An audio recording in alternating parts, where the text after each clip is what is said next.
Unit 3. So in this unit, we're going to talk about the discovery of the atom and its subatomic particles. So let's look at some of the history behind this.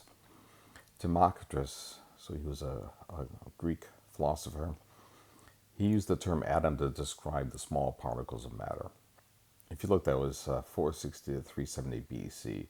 So at that time, that's kind of a remarkable idea to say that things are built up in tiny little particles, because you have to think at that time there was no microscopes or really any other way of looking at anything smaller than what you could see with the unaided eye. I mean, they probably had simple magnifying glasses, but that's about it. Aristotle, he didn't believe in atoms, and his belief was accepted until the 18th century. So really, it wasn't until the 18th century that we had to change, and we had started thinking about looking at and discovering what matter is made up of. What are the small individual particles that make up a matter? So if you look at, because of the invention of the balance in the 1700s, right? So we use the balance to measure mass, right? We could measure mass, including pure matter, and how pure matter can combine to form compounds. So there was again, this is all because of the balance. So once we could start measuring matter, then that helped pave the way for discovering the atom. So John Dalton, he was an English school teacher. He proposed the atomic theory, and let's look at these 5 parts of the atomic theory. Some of these are not supported anymore, but for the most part, this theory is actually pretty accurate today. So the first part of his theory says all matter is composed of extremely small particles called atoms. The second part, atoms of a given element are identical in size, mass, and other properties. Atoms of different elements differ in size, mass, and other properties. The third part, atoms cannot be subdivided, created, or destroyed. Number 4, atoms of different elements can combine in simple whole number ratios to form chemical compounds. And number 5, in chemical reactions, atoms are combined, separated, or rearranged. Although we know that some parts of Dalton's atomic theory are not currently accepted, it still laid the groundwork for our modern understanding of atoms. So really, it played an important role in the development of understanding matter. So how was the electron discovered? So let's look at some of the subatomic particles and how they were discovered. Now, first of all, it's good to point out, or it's important to point out, that we cannot see these subatomic particles, or I should say, they could not be seen during this time. It's only with modern technology that we can use electron microscopes to see individual atoms. But even today, we can't see electrons individually. We only can observe how subatomic particles interact with matter, and we can measure how they interact and actually measure them indirectly. We can't actually measure or see them individually. So if you look at Sir Joseph John Thomson, or J.J. Thomson, he used a device that's called the cathode ray tube in the discovery electron. And this right here, this is showing you the cathode ray tube. So since gases at atmospheric pressure do not conduct electricity very well, very low pressure gases were contained within a glass tube consisting of an anode and a cathode. So the anode and the cathode have a charge, either positive or negative. Electrical current was passed through the tube, which has a luminescent screen to easily visualize the beam. It was found that a magnetic field would alter the pathway of the ray, and it was concluded that the ray was made up of very small negatively charged particles. Okay, so let's stop here for a second. So what this is saying is that if you look at this cathode ray tube, you have a negative plate and you have a positive plate.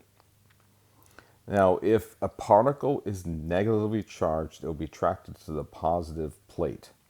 And that's what they saw. You can see over here the cathode ray is slanted towards the positive plate, And that indicated that the particles that were traveling down the cathode ray tube had a negative charge. And we called that the electron. So from these experiments, Thomson was able to measure the mass to charge ratio of the cathode rays and determined that they were independent of the nature of the metal, electrodes, or gas used, which pointed to electrons being a fundamental part of all atoms. Again, what do you mean by that? What are we saying here? We're saying that he was able to figure out that what he was observing, the cathode ray being attracted towards the positive plate, indicated that it was a negatively charged particle that was not part of the cathode ray, that it was actually from electrons that were in atoms. Okay, and so I put a link on here, and this is a link to a YouTube video that shows the cathode ray tube. And so as you can see in the diagram of the cathode ray tube above, the ray is deflected. In other words, it's bent by the negative plate, suggesting that the beam is composed of negatively charged particles. So the electrons have a negative charge. They'll be repelled by the negative plate, and they'll be attracted by the positive plate. So the cathode ray tube experiment provided evidence that the atom is divisible. In other words, you can divide the atom up into parts. Because atoms are mostly electrically neutral, there must be a positive charge to balance out the negative charges. What does that mean? If you have negative charges, but we know that the atom itself, so most atoms are neutral in charge. If they're neutral, and we found that, well, there's negative particles in there, there must also be positive particles in there to help equilibrate or equal out the charges. In other words, if you have one negative charge and a positive charges of equal magnitude, they'll cancel each other out, and then you have a neutral charge. Okay? If you only had negative charges and there was no positive charges, then you would have a net negative result. And that isn't what we see in most cases. Most cases we see atoms that are neutral in charge. And C, because the mass of an electron is so small, there must be additional particles to account for the mass of the atom. And we know that today. The mass of electron is less than 1/2000th of the mass of an atom overall. So how do we figure out the mass and the charged electron? So if we go further, right? Robert Millikan. So in 1909, he conducted the oil drop experiment to determine the mass of an electron to be about 1/2000th the mass of a hydrogen atom and determine the charge of an individual electron. Why did he use a hydrogen atom? A hydrogen atom is made up of one electron and one proton. That's it. It's the simplest atom that we have. The oil drop experiment, although simple, was an ingenious design that consisted of two chambers. The top chamber had an atomizer that sprayed oil into a chamber. Okay, what is an atomizer? Well, if you think of something that's in a spray can, a liquid that's in a spray can, and you spray it out of a spray can, it's making into very small droplets of whatever's in that can. That's an atomizer. Okay. The lower plate had a pinhole, allowing individual droplets to fall into the lower chamber. Some of the droplets had a charge and would fall towards the bottom of the chamber due to gravity. The top and bottom of the chamber had electrically charged plates, which created an electrical field that would be varied. The electrical field was changed until the droplets stopped moving, indicating that the charge and gravitational forces were equal, allowing the charge to be determined. So if you think of it this way: we know the electrons have negative charge. If I put let's say a positive charge here, a negative charge here, we know the electron would be attracted towards the positive charge, right? And it would move towards there. But if we can vary the amount of charge, we can actually change this yet simple experiment. Okay, so the top and bottom of the chamber, the top and bottom of the lower chamber had electrically charged plates, which created an electric field that could be varied. The electric field was changed until the droplets stopped moving, indicating that the electric and gravitational forces were equal, allowing the charge to be determined. Millikan found that the charges were always multiples of 1.5924 times 10 to the negative 19th coulombs, the charge of an individual electron. Because of these experiments, J.J. Thomson proposed what had been described as the plum pudding model of the atom. This model can be described as a solid ball of positive charges with negative charges interspersed. So what does that look like? So the plum pudding model, and plum pudding is actually an English dessert, and which makes sense because J.J. Thomson was English. So if you think of a container,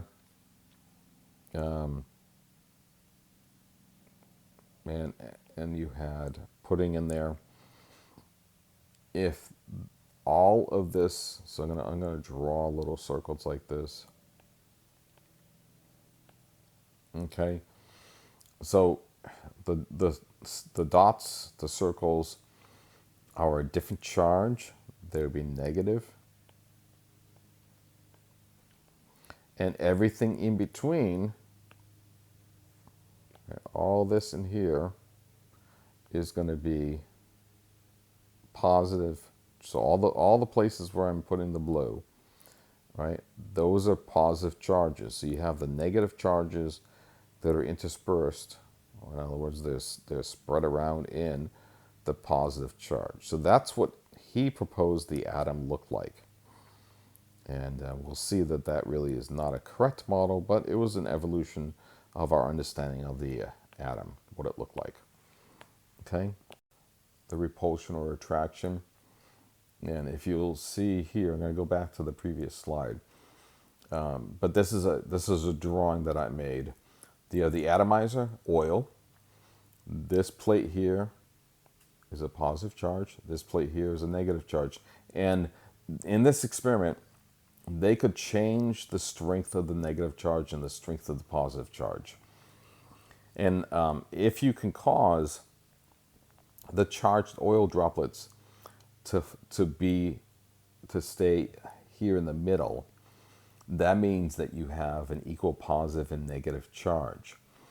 So if I could, and we know the electrons are attracted towards positive charges, if I could change or cause the positive charge of this plate to be the same magnitude, although opposite in charge, as this negative charge droplet, it will just float. It will stop moving because the charge is the same.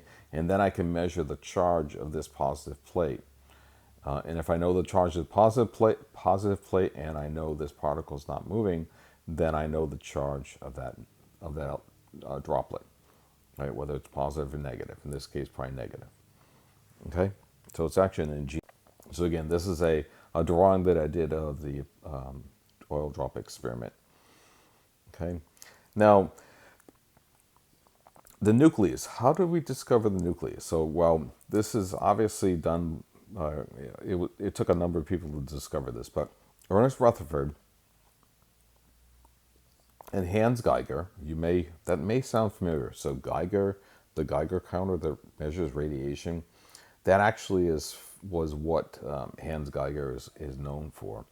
And Ernest Marsden studied the bombardment of a thin metal foil such as gold, right? Gold is very dense, so it made a good medium to use, with positively charged particles, which are called alpha particles, and measured the angle of deflection.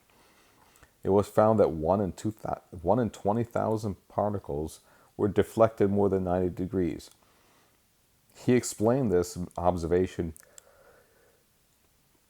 by describing the atom as having a very small, positively charged nucleus with electrons occupying the outer space. Occupying the space outside the nucleus. Because of his observations, he proposed that the atom was made up of a small centrally located nucleus with electrons surrounding it as planets surrounding the sun. So if you look, this is a drawing that I got off of Wikipedia that shows a comparison of the Thomson model and the Rutherford model.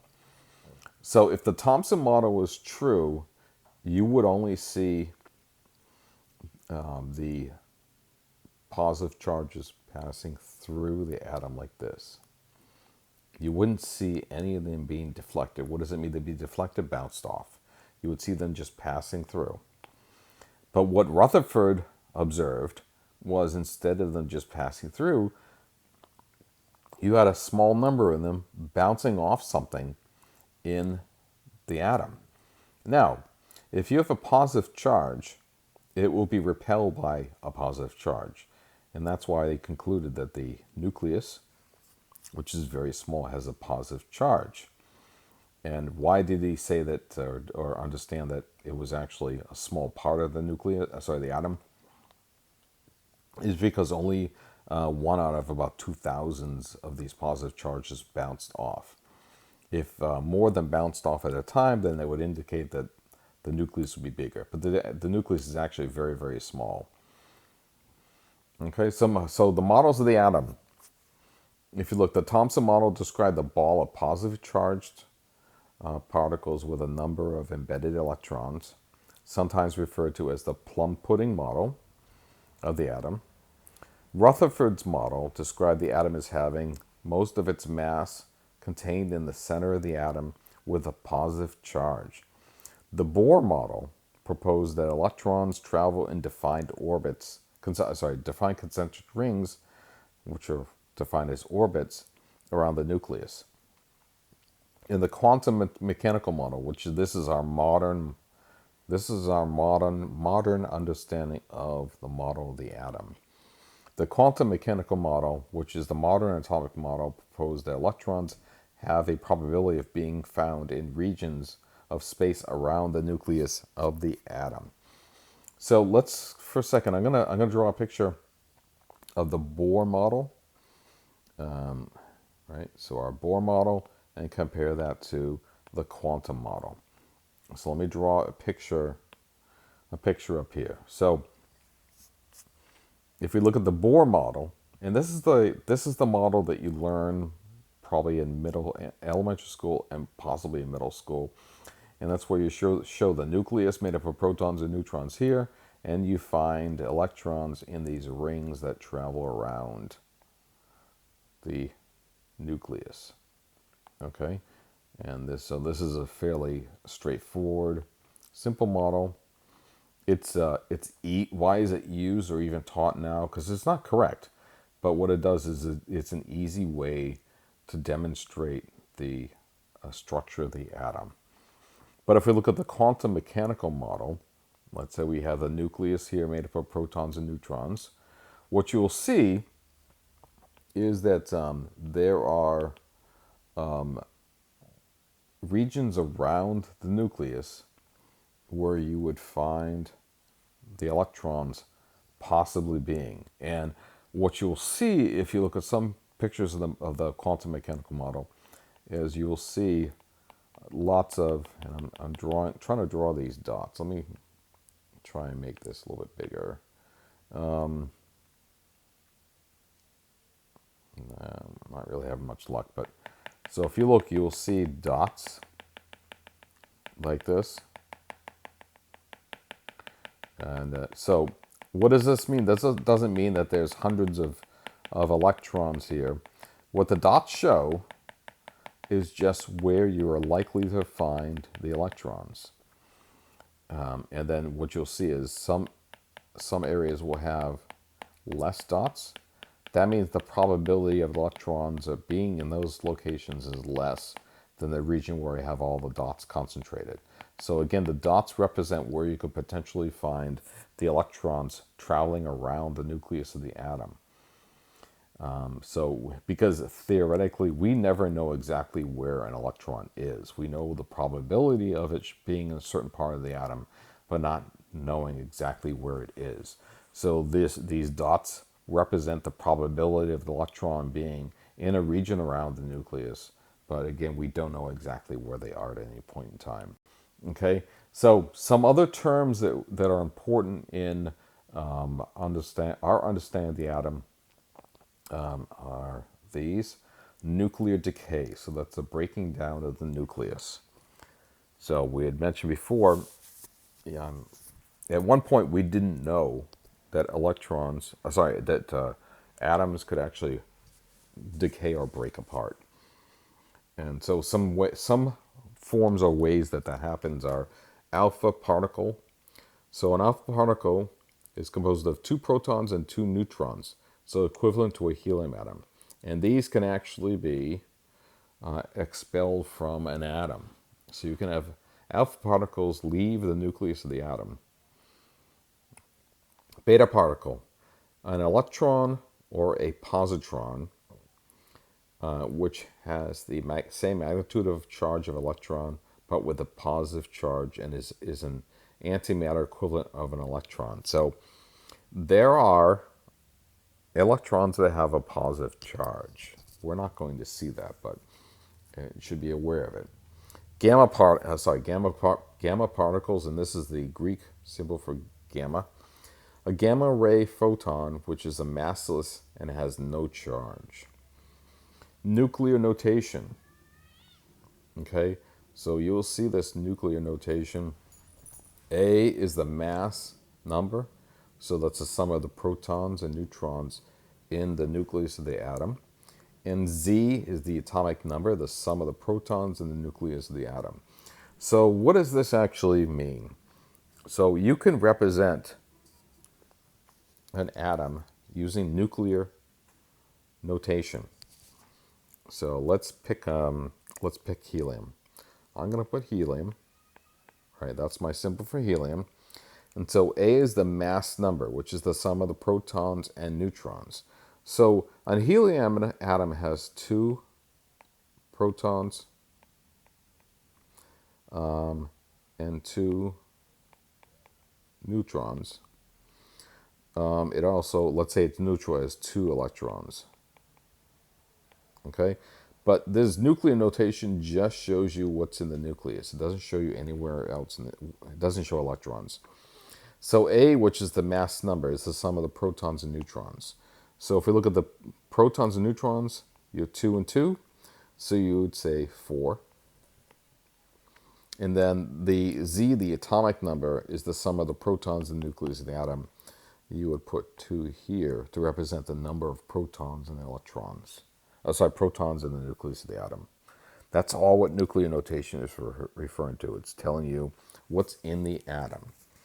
And we'll see why that's important later on.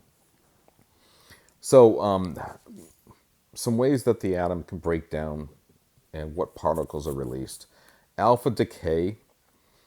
The nucleus of the atom emits an alpha particle, which is composed of 2 protons and 2 neutrons. So it's equivalent to a neutron. Of a helium atom. A beta decay. Beta decay is a neutron. A neutron turns into a proton and emits an electron. So the nucleus of the atom is made up of protons and neutrons. If a neutron is expelled from the atom, the neutron can turn into a proton and it will release an electron.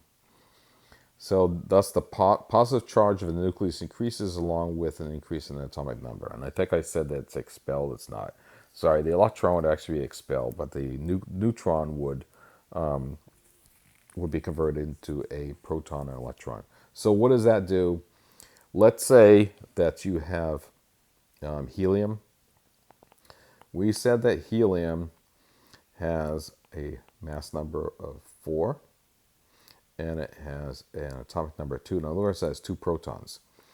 If one of the one of the two neutrons, right, that are in the atom turns into a proton. The atom will emit an electron, a negative charge. And then instead of the helium atom having two protons, it will have three protons. Why is that significant? If you change the number of protons, right, from 2 to 3, you change it from helium to now lithium. Because every time you add a proton to the nucleus of an atom, you change the identity of the element. Every time you remove a proton from the atom, you change the identity of the element. So if I had a helium atom with two protons, two neutrons, and I removed one of the protons, it would no longer be helium, it would then become a hydrogen atom. Okay? And then gamma decay, the nucleus emits a photon, therefore there is no change in the atomic, or charge. So what is a photon? A photon is a packet of light. So in gamma decay, you would see light being emitted. But this results in the reduction of the mass number of the atom's nucleus. Because a neutron is emitted. Okay? The atom doesn't change from one element to another because the number of protons is staying the same. However, the atom's mass is going to decrease because it's going to lose a neutron. Now, mass defect. This is an interesting concept, right? Mass defect, and so the triangle here, and that's indicating the change in mass. Some of the atom's mass is lost during nuclear reactions such as alpha, beta, and gamma decay. Since the atom's kinetic energy increases, right? Kinetic energy is energy of motion. It must have a source. It originates from the conversion of some of the atom's mass into kinetic energy. And then you're not going to need to do this. This is just for awareness. To calculate the magnitude of kinetic energy resulting from mass defect, the following can be used. All right, so you have this formula, and this is just for understanding. I'm not going to quiz you on it. Some other terms: nucleon. A nucleon refers to the protons and neutrons of the nucleus. So a proton is referred to a nucleon. A neutron is referred to a nucleon. Why? Because they are found in the nucleus. Fission and fusion. You probably have heard these terms before. Fission is splitting of the atom. Okay, so splitting the relatively large nucleus into two pieces as a neutron crashes into the nucleus of the atom, with some mass being converted into large amounts of energy. So this would be a nuclear bomb. So in a nuclear bomb, you would actually have atoms breaking apart and releasing large amounts of energy. Why? Because the forces that hold the nucleus of the atom together, they're very, very strong. If you break the parts of the nucleus apart, then the energy that was used to hold it together is released. And that's why a nuclear bomb has so much energy, because that's actually from the forces that hold the nucleus together. Fusion, on the other hand, results from the combination of two small nuclei, resulting in the formation of a larger nuclei and the release of large amounts of energy. This fusion, right, that's what's happening on the sun. So on the sun, you have hydrogen atoms, which hydrogen atoms have one proton and one electron. They're being forced together. So you got two hydrogen atoms, right? One here, one here. You force them together and you make a helium atom, right? So protons, two protons, and two electrons. So you force them together and you got a helium atom. In doing that, you actually release a huge amount of energy. And today, science is trying to make cold fusion. In other words, have fusion occur at room temperature, because if they're able to do that, then we would have unlimited amounts of energy. And so, for instance, you can see it from the sun. The sun releases huge amounts of energy. Induced nuclear reactions. The nucleus of the atom is bombarded with high-speed particles resulting in nuclear reactions, typically done by scientists that study the composition and behavior of atoms. Strong nuclear forces. So a great deal of energy is required to hold the nucleons together, so protons and neutrons. That binding energy must have a source and comes from the conversion of some of the nucleons mass to binding energy. Consequently, the mass of protons and neutrons is individually greater than when they are part of a nucleus. Okay, so that's talking about the discovery of the atom, and then some of the reactions or some of the things that we see, terms we use to describe how atoms can break apart and what happens and results from that. So let's look at some terms that talk about the atoms and the conservation of matter. Why is this important here? Well, first we've talked about the discovery of the atom, the parts of the atom. Now we're starting to talk about chemical reactions. In order to understand chemical reactions, we need to know some of these concepts. The mass must be conserved in a chemical reaction. So if you look over here, right, this is two sides of a chemical reaction, and we know that A and B, I'm going to draw A and B here, this is the reactants. And they're going to yield a product. So A, B, this is our product. So what we're saying when chemical reactions occur is that whatever mass we have here on the reactant side, you must account for and have the same amount of mass and the same kind of mass on the product side. So any chemical reaction that we're going to talk about in class, we're not going to talk about breaking atoms apart. Any chemical reaction we're going to talk about, when we balance chemical reactions, we need to make sure that the reactants are the same as the product. So if I have one atom of one kind, so one atom of A on this side, one atom of B on this side, there has to be this one atom of A and one atom of B on this side. There can't be more or less. You have to account for it all. So the total mass of reactants A and B, and the reactants must be in the same two mass units.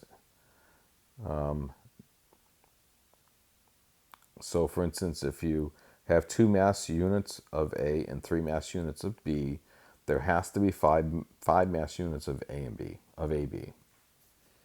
Mass and definite composition of chemical compounds. The mass ratio of a chemical compound will be independent of the quantity. What does that mean? Well, we'll look at water. The formula for water is H2O. So if we look at this, hydrogen, this subscript means there's two atoms of hydrogen and one atom of oxygen. So there's understood that there's a one here. You don't need to write it if it's just one. If it's more than one, you need to write it. So water is always a ratio of two hydrogens to one oxygen. So whether I have one atom or a trillion atoms, there are always going to be two hydrogens to one oxygen. It doesn't matter how many I have, there is always going to be the 2-to-1 ratio. All right, so that's what the definite composition chemical compounds means. Law of multiple proportions. If two or more different compounds are composed of the same two elements, the masses of the second element combined with a certain mass of the first element can be expressed as ratios of small whole numbers. What does that actually mean? Well, if we go back to water, H2O, all right? If I look at the mass of hydrogen, the mass of oxygen, I'm always going to have two masses of hydrogen for one mass of oxygen. Always when we talk about water. All right? Fundamental parts of the atom. If we look at the atom itself, the structure of the atom, the nucleus is the central or center part of the atom. It has a positive charge. So if we looked at the nucleus of the atom, it have a positive charge. And nearly all the mass of the atom is located in the nucleus. Right? And the nucleus is made of protons and neutrons. All right? So you're going to find protons and neutrons in the nucleus of the atom. Nearly all the mass of the atom is located in the nucleus. Yet the nucleus takes up a tiny volume of space. The nucleus of the atom is tiny. A comparison that is often given is if you went to the Superdome and you took a small ball and put it on in the center on the ground, is that would be proportionally the size of the nucleus, and everything else would be outside the nucleus and where the electrons can be found. So proton is a subatom particle with a charge, and is equal in magnitude to the negative charge. What does that mean? If you look at the positive charge of the proton, even though it's much larger than the electron, its positive charge, although opposite, is the same size as the negative charge the electron has. So a consequence of that is if I have one proton with its positive charge and one electron with its negative charge, the charges are equal in magnitude, the same size but opposite. So if I have one proton and one electron, they cancel each other out and you have a net neutral charge. And so the proton has a mass that's essentially the same size as a as a neutron. In other words, protons and neutrons have about the same mass. All right, so it has the mass nearly equal to that of a neutron with an atomic mass unit of 1, and is located in the nucleus of the atom. Neutron subatomic particles with a neutron has no charge, and again, it has essentially the same mass as a proton with a mass unit of 1. So if I have, let's look at a helium atom. We said a helium, so the symbol is He, has 2 protons and 2 neutrons. So we could say, if we look at the nucleus of the helium atom, it has a mass unit of 4 total. So there's 4 mass units that make up the nucleus of a helium atom.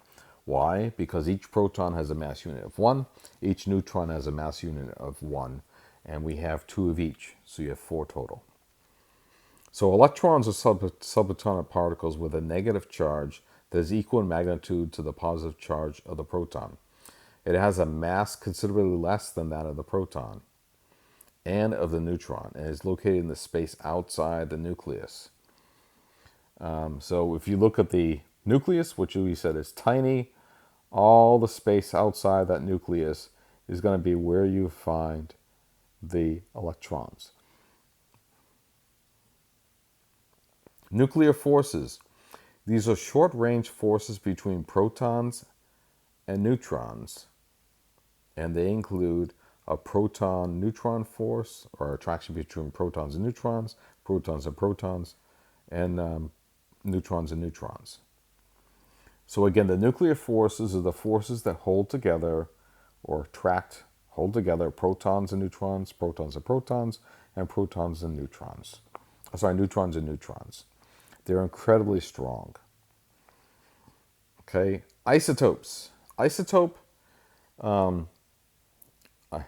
isotope is I'm trying to think of the best way to explain it. You can read the definition I have here, but every element has different isotopes. What that means is that the number of neutrons can vary from one atom to another of the same element. You can change the number of neutrons without changing the identity of the atom. It will be the same element, but you can't change the number of protons without changing the identity of the element. So, and let's look at a hypothetical. Okay, if I have 2 protons and 2 electrons, right, this would be a helium atom. All right, that would be one isotope. I could have another example of helium that has 2 protons and 1 neutron. And this would also be a helium atom, but it would just have a 1 neutron compared to this other atom here, this other helium atom that has none. Or I could have another helium atom, another isotope that has 2 protons and 2 neutrons. So this would be another isotope of helium. As long as I got 2 protons in there, it's still the same element. And I could go a step further. I could have 3 neutrons and 2 protons. This would be another isotope. As long as it has 2 protons, it's helium. So this is showing you 4 potential isotopes of helium. So an isotope just means that you have atoms of an element and the number of neutrons varies. So if you look at some tables, they'll tell you how many, or say what types of isotopes can be found commonly with different elements. Some isotopes are much more common, and when you start increasing the number of neutrons, especially if the number of neutrons becomes greater than the number of protons in the nucleus, the atoms actually become unstable and they will decay spontaneously. And that would be a radioactive isotope. So when you talk about radioactive isotopes, you're actually talking about an isotope where you have a very large number of neutrons. All right. Some terms that we use for counting and measuring atoms. Atomic number. The atomic number is the number of protons in the nucleus. The atomic number cannot change for the same element. If the atomic number changes, the identity of the element will change. Mass number is the number of protons and neutrons in the nucleus of an isotope of an atom. So for an element, the mass number will vary depending on what isotope you have. Atomic mass unit. All right, this is a unit for measuring mass. It's symbolized by this U. And it is 1/12 the mass of a carbon-12 atom. So if you look at the 12, right? So I'm going to put this here, carbon-12. This number here is the sum of the protons plus neutrons. So because I know that carbon has an atomic number of 6, in other words, it has 6 protons, I can subtract 6 from this number here, and that will tell me that there are 6 neutrons. Atomic mass is the mass of an atom expressed in atomic mass units. Average atomic mass is the weighted average of the atom's atomic masses, of naturally occurring isotopes of the element. The masses reported on the periodic table are average atomic masses. A mole, all right? This term, I'm actually going to make a different a different video part for this unit, just talking about the mole and Avogadro's number and molar mass. All right, so a mole is the amount of a substance that contains the same number of particles as atoms as exactly equal to 12 grams of carbon-12. And the number of those atoms is Avogadro's number, 6.022 times 10 to the 23rd. And this is the number of particles in 1 mole of pure substance. So a mole is actually a unit of measure, and it equals 6.02. I'm just going to do 22 times 10 to the 23rd. Why do we use the mole? Because if you look at it, it's a huge number. And so it is a huge number. Why? Because when we talk about atoms, atoms are so small, even when we talk about a small amount of matter, there's always a very large number of atoms involved in it. So the mole is a unit we use to measure atoms that just makes it easier to handle them. So the molar mass is the mass in grams of a mole of an element. All right. And again, I'm going to make another unit and just talk about these terms here: the mole, Avogadro's number, and molar mass. All right. Thank you.